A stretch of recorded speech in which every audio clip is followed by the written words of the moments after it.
मराठा आरक्षणाचा power game या विषयावर आपण चर्चा करतो। आता विनायक मेटे यांनी अनेक प्रकारचे मुद्दे मांडले, तेही आपण चर्चेला घेणार आहोत।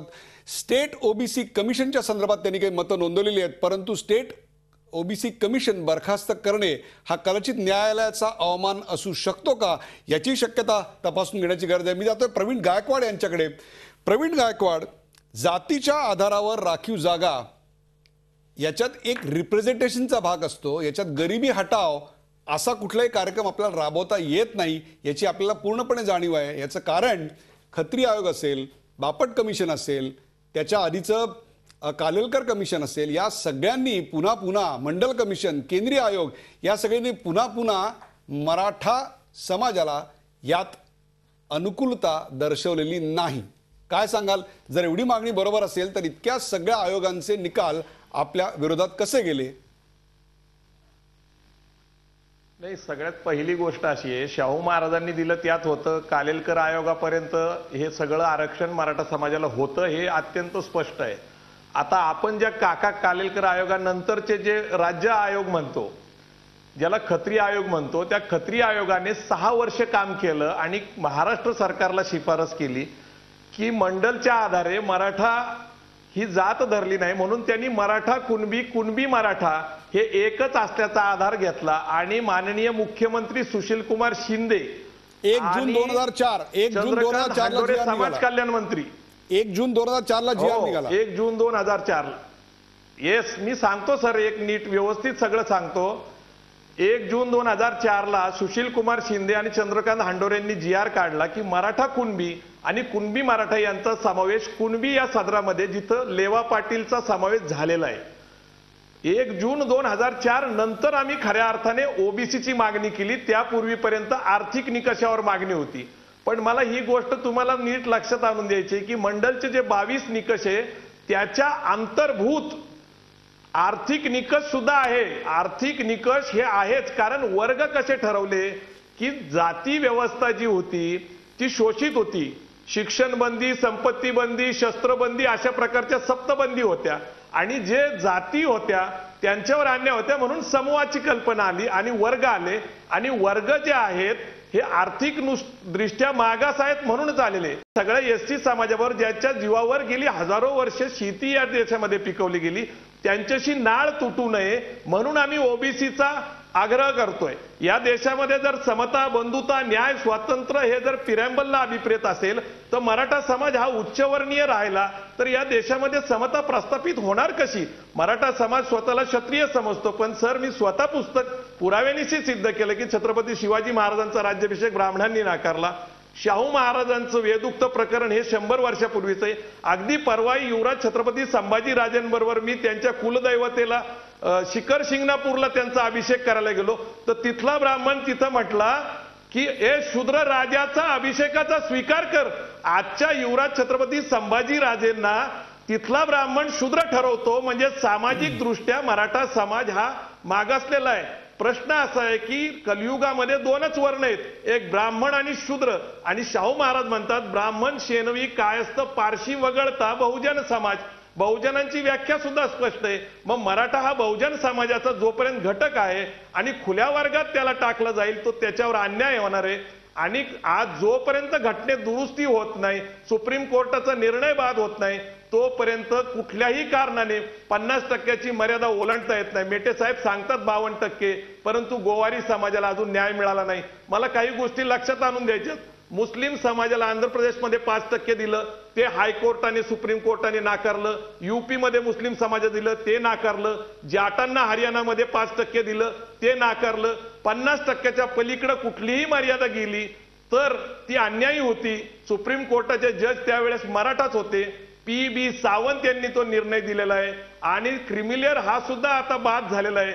क्रिमिलेअरचा काही उपयोग राहिला नाही, कारण 6 लाखाची मर्यादा आल्यामुळं 50,000 महिना कमवणारा माणूस हा गरीब आहे या म्हणण्याला काय अर्थ नाहीये।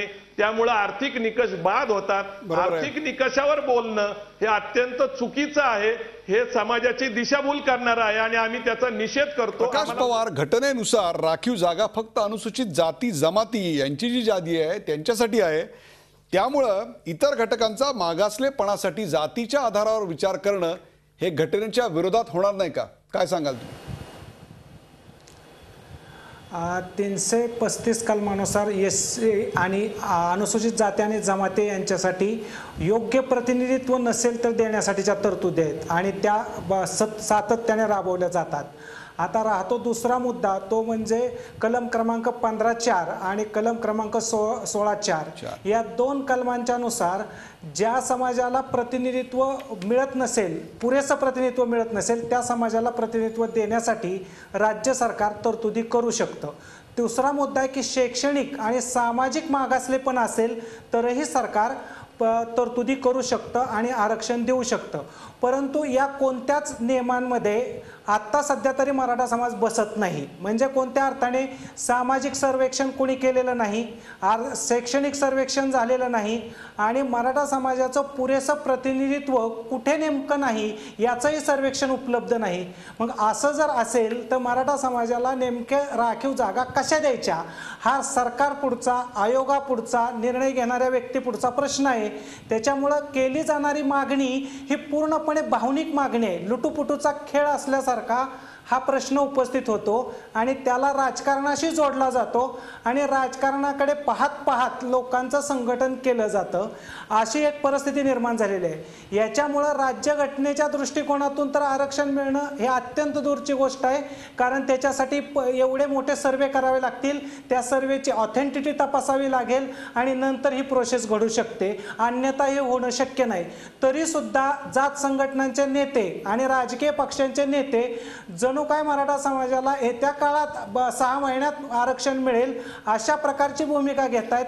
ही मराठा समाजाच्या डोळ्यामध्ये धूळ फेकण्या इतकी घटना स्पष्ट आहे. विनायक मेटे, मी तुमच्याकडे येतोय. निवडणुकीच्या तोंडावर एक प्रकारे अशा प्रकारची मागणी करून शरद पवार साहेबांनी मराठा आरक्षणाच्या चळवळीतला जोरच काढून घेतलेला आहे. मला वाटतं शरद पवार असोत किंवा कुठलेही महाराष्ट्राचे प्रमुख नेते असोत, त्यांना कुणालाही दुखवायचं नाही आहे. मराठ्यांचं सर्वांना खुश करायचं, सर्वांना खुश करायचं आहे, कारण मतं सर्वांची लागतात निवडणुकीमध्ये. एका समाजाच्या पाठिंब्यावर निवडणूक लढवून ती जिंकताही येत नाही आहे. हे पवारांसारख्या अतिशय चाणाक्ष नेत्यालाही माहिती आहे. नाहीतर आजवर मला सांगा, महाराष्ट्रामध्ये एखादे पंजाबराव देशमुख जर विदर्भातले सोडले तर सर्वसमावेशक असं मराठ्याचं कुठलं नेतृत्व तयार झालेलं आहे की ज्याला खूप एकमुखी पाठिंबा आहे असं कोणीच नाही आहे. प्रत्येकजण त्याच्या जिल्ह्यापुरता आहे वगैरे. पवार आता हे महाराष्ट्राचे आहेत नेते, परंतु त्यांची सुद्धा ख्याती ही उमेदवार एखादा मनासारखा नसेल आणि त्याला निवडून न येऊ द्यायचं असेल तर पाडण्याची आहे. पण एखादा उमेदवार निवडून आलाच पाहिजे याची खात्री ते सुद्धा स्वतः घेऊ शकत नाहीत, कारण त्यांच्या लोकसभेच्या खासदारांची संख्या 8, 9, 10च्या मध्ये अडकली नसती. अडचण अशी आहे की निवडणूक आली की सर्वसमावेशक भूमिका घेतल्याशिवाय पर्याय नाही. त्यामुळं मराठा समाजासोबत इतर पुढारलेले जे समाज आहेत त्यांनाही मग आर्थिकदृष्ट्या आरक्षणाचं जरा थोडंसं हे दाखवलं. विनायक मेटे, रविकिरण देशमुख काय बोलतायत ते आपण ऐकलंय, काय सांगाल तुम्ही? नाही, मला उदयजी एक म्हणायचंय, मगाशी प्रकाशरावनी पवारांनी मुद्दा मांडलेला आहे त्याच्याबद्दल मी बिलकुल सहमत नाहीये. कारण त्यांनी हे भावनिक प्रश्न नाहीये, हा लोकांच्या, मराठा समाजाच्या गरीब ह्या भवितव्याचा प्रश्न आहे. भावनेचा नाही तर भवितव्याचा प्रश्न आहे. ते भवितव्य पुढच्या पिढीचं सुरक्षित राहावं याकरता आम्ही भांडतोय. आणि दुसरं त्यांनीच उत्तर दिलेलं आहे की एखाद्या राज्याला जर त्या समाजाचं प्रतिनिधित्व नाही असं वाटलं, द्यावं असं वाटलं तर ते देण्याची तरतूद आहे, त्यांच्या हातात आहे. मी मगापासून हाच मुद्दा आपल्याला मांडलाय की 2 प्रकारे देता येतंय सरकारला आरक्षण 50%च्या महाराष्ट्रात एक वेळ आरक्षण मिळेल, पण केंद्रात त्याची मंजुरी कशी मिळणार? सुप्रीम कोर्टाचे निकाल आहेत, घटनेच्या विरोधात आहेत, अनेक आयोग आपल्याकडे नेमले गेलेले आहेत. काय सांगाल तुम्ही? नाही, निश्चितपणे पहिले राज्याचं तर मिळू दे आरक्षण. ते राज्य सरकारच्या मानसिकतेवर अवलंबून आहे. राज्य सरकारने एकदा आरक्षण दिलं आम्हाला की केंद्रामध्ये कशा पद्धतीनं बसवायचं ते आम्ही निश्चितपणे बघू. त्याची सुद्धा आम्ही कायदेशीर तयारी हे निश्चितपणे केलेली आहे. आता या सगळ्यावर प्रतिक्रिया प्रवीण गायकवाड यांना द्यायची होती. प्रवीण गायकवाड, काय सांगाल? सर, मला पहिल्यांदा स्पष्ट करायचे की कुठलाही अहवाल केंद्रातला किंवा राज्यातला मराठा आरक्षणाच्या विरोधात नाहीये. त्याच्यातली दुरुस्ती नीट लक्षात घ्या की 1 जून 2000चा मी जो सांगतोय ते खत्री आयोगाचा अहवाल आहे. बापट आयोगाने विरोध केला नाही. बापट आयोग काय म्हणतोय की ओबीसींवर अन्याय होईल, कारण 52% देश स्तरावर ओबीसी आहेत आणि इथं 27%च त्यांना आरक्षण मिळतंय.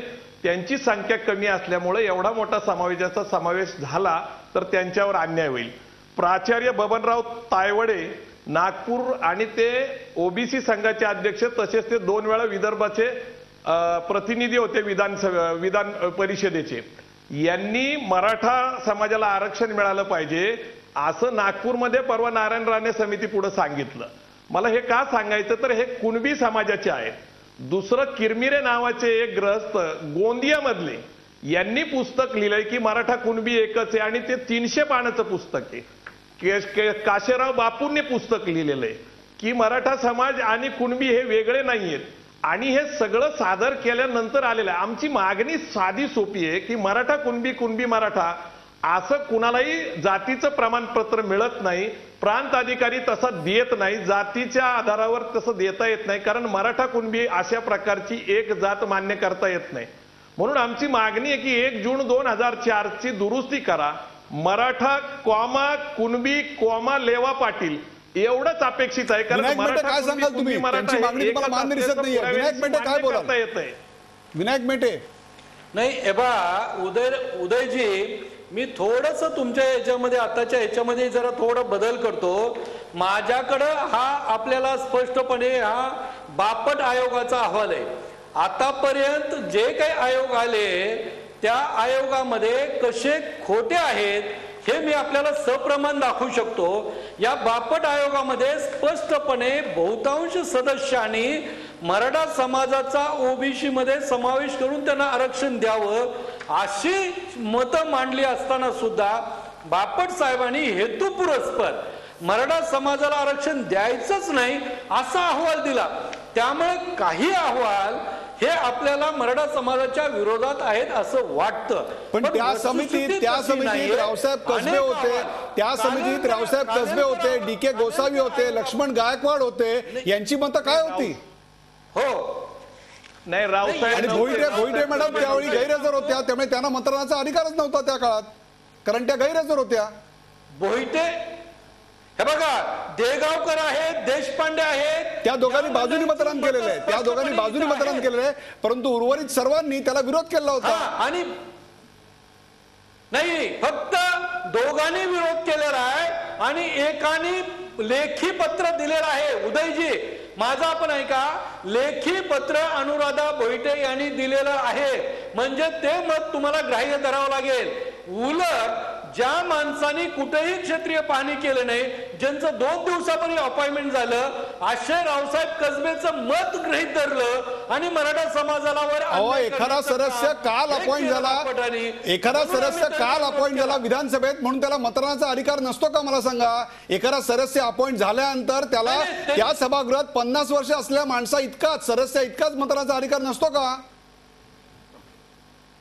पण या आयोगात तसं नाहीये उदयजी. या आयोगामध्ये अशी स्पष्ट तरतूद आहे, ज्या सदस्यांनी क्षत्रिय पाहणी केली असेल, ज्या सदस्यांनी क्षत्रिय पाहणी केली असेल त्यालाच फक्त मतदान देण्याचा अधिकार आहे त्या विषयावर. आणि म्हणून रावसाहेब कसबे या सदग्रस्तांनी क्षत्रिय पाहणी केली नव्हती म्हणून त्यांना मतदान देण्याचा अधिकार नव्हता. हा विषय प्रचंड मोठा आहे. आपली वेळ संपत आलेली आहे. आपण पुन्हा कधीतरी या विषयावर चर्चा करू. परंतु पीपल ऑफ इंडिया या सर्व्हेमध्ये जे निष्कर्ष नोंदवले आहेत, उत्तमराव भोईटे त्याच्यावर होते. आपल्या सगळ्यांना माहिती आहे की त्यामध्ये सुद्धा असं स्पष्टपणे सांगण्यात आलं की मराठा आणि कुणबी हे 2 वेगळे आहे. या कार्यक्रमाचा शेवट करताना मी जातोय रविकिरण देशमुख यांच्याकडे. रविकिरण देशमुख, निवडणुकीच्या पार्श्वभूमीवर अशा प्रकारची मागणी ही सातत्यानं करून एक प्रकारे समाज आपण कुठल्या दिशेला नेत आहोत आणि यातून खरोखरच अशा प्रकारचं आरक्षण मिळून मराठा समाजाचं भलं होईल असं आपल्याला वाटतं का? वेळ अत्यंत थोडा आहे. नाही, मराठा समाजाचं भलं होण्यापेक्षा मराठा समाजातल्या एका विशिष्ट वर्गाला सुरक्षिततेची भावना देण्याची गरज आहे. तो असुरक्षित समजतोय स्वतःला, हे फार धोकादायक आहे. आणि हा असंतुष्ट असलेला जो वर्ग आहे, जो परिस्थितीमुळे पिसलेला आहे, अन्यायग्रस्त आहे, ज्याला असं वाटतं की माझ्या पुढे गेलेले माझ्याच समाजाचे लोक सुद्धा मला सोबत घेऊन जायला तयार नाही. हीच असुरक्षितता कुठेतरी याच्या मागे आहे का? या विषयावर आपण पुन्हा एकदा कार्यक्रम करूया. पंचायत समित्यांमधल्या 63,000 जागांवर कुठेतरी स्पर्धा निर्माण होऊ नये म्हणून अशा प्रकारची मागणी होते का? आणि यातून खरोखरच जो गोर गरीब मराठा समाज आहे त्याचं काही भलं होणार आहे का? का मुठभर धनिकांच्याच हातात ही सत्ता राहणार आहे. या सगळ्याचा पुन्हा कधीतरी आपण वेध घेऊया. या कार्यक्रमात सहभागी झाल्याबद्दल चारही मान्यवरांचे आभार. आपण पाहत होतात मराठा आरक्षणाचा पॉवर गेम. ताज्या बातम्यांसाठी पाहत राहा झी 24 तास, एक पाऊल पुढे. झी 24 तास, एक पाऊल पुढे.